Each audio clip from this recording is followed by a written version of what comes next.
چینی محققین نے ابھی حال ہی میں ایک اے آئی چائلڈ بنایا ہے۔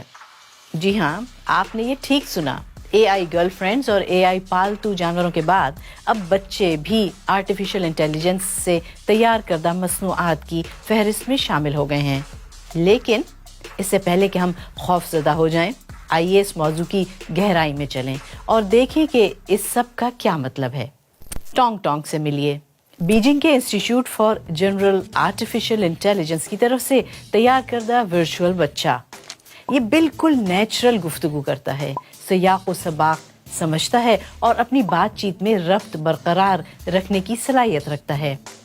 یہ ٹھیک ہے، لیکن کیا چیٹ جی پی ٹی بھی یہ سب کچھ کر سکتا ہے؟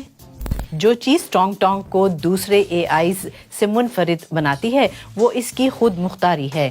وہ اپنے گرد مجازی ماحول کو تلاش کرتی ہے اور سادہ امور انسانوں جیسے رویے کے ساتھ انجام دیتی ہے۔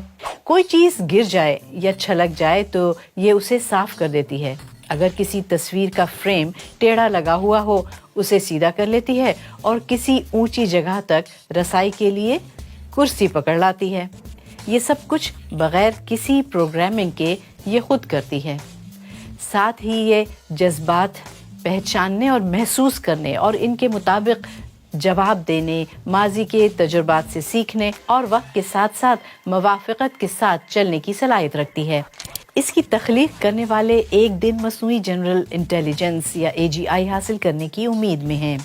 ایک ایسی اے جی آئی جو تمام انسانی خصوصیات رکھتی ہو، خود مختاری، ادراک، فیصلہ سازی، سماجی تعامل، جذبات وغیرہ ہر چیز سے بھرپور۔ آپ کو آئرن مین کا اسسٹنٹ جارویس یاد ہے؟ ٹانگ ٹانگ جیسا پروگرام اس سمت میں پہلا قدم ہے، لیکن اسے بچہ کیوں بنایا گیا؟ عجیب سی بات ہے نا؟ اگر ایک مکمل طور پر ڈیولپڈ اے جی آئی کسی بالغ انسان جیسی ہوگی تو ٹانگ ٹانگ کے ڈیولپرز کے مطابق اس کی صلاحیتیں ایسی ہی ہیں جیسے کسی بالغ کے مقابلے میں تقریباً 4 سالہ بچے کی ذہانت ہوتی ہے۔ اور یقیناً بچوں کی شکل میں یہ زیادہ پسند کیا جائے گا کیونکہ لوگ سپر انٹیلیجنٹ اے آئی سے ڈرتے ہیں لیکن بچوں سے پیار کرتے ہیں۔ ٹھیک ہے، اب ہمیں اس سے کیا مطلب؟ واپس چلتے ہیں جارویس کی طرف۔ ایسے اے آئی اسسٹنٹ کا تصور کریں جو متعدد کام انجام دے سکتا ہے۔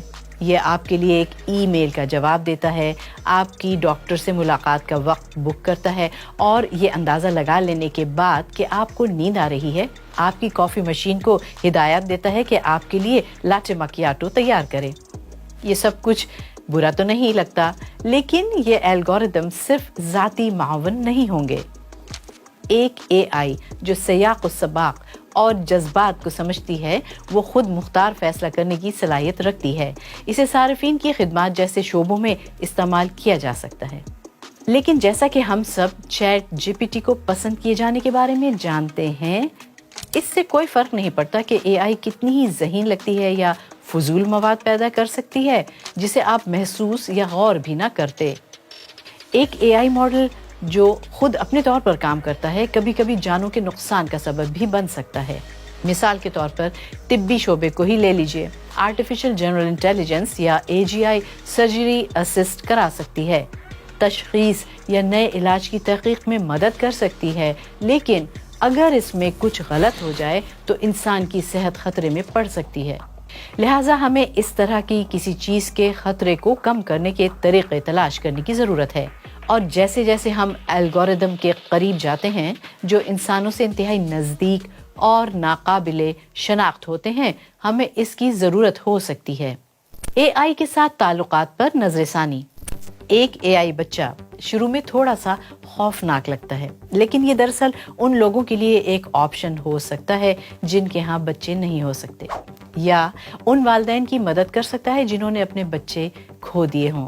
ان کے غم سے نمٹنے کے لیے کافی ڈیٹا کے ساتھ وہ اپنے کھوئے ہوئے بچے کو ڈیجیٹل شکل میں دوبارہ بنا سکتے ہیں۔ لیکن یہاں پر ہمیں اے آئیز کی خامیوں کو ذہن میں رکھتے ہوئے ان سے بچنے کے بارے میں سوچنے کی ضرورت ہے۔ تصور کریں کہ آپ کے ورچوئل چائلڈ کو ایک غلطی کا سامنا کرنا پڑتا ہے اور اچانک آپ کے ساتھ اس کا پورا رویہ ایک دم تبدیل ہو جاتا ہے یا وہ کام کرنا چھوڑ دیتا ہے۔ اس کے جذباتی نتائج شدید ہو سکتے ہیں۔ اور ایک اے آئی جو آزادانہ طور پر سوچ سکتی ہے اور جذبات کو فروغ دینے کی صلاحیت رکھتی ہے کے ساتھ ایک جذباتی رشتہ بنانے کا معاملہ بہت سے نئے سوالات کو جنم دیتا ہے۔ کیا اخلاقی طور پر یہ کہنا ٹھیک ہے کہ یہ صرف ایک مشین ہے، یا ہمیں ایسا کہتے ہوئے اے آئی حقوق کے بارے میں سوچنے کی ضرورت ہے؟ یقیناً ان سب کا تصور کرنا، اس بارے میں سوچنا آپ کے ذہن پر بڑا بوجھ ہے۔ سوال یہ اہم ہے کہ کیا ہم بھی ایسا مستقبل چاہتے ہیں؟ ہمیں بتائیں کہ آپ اس بارے میں کیا سوچتے ہیں۔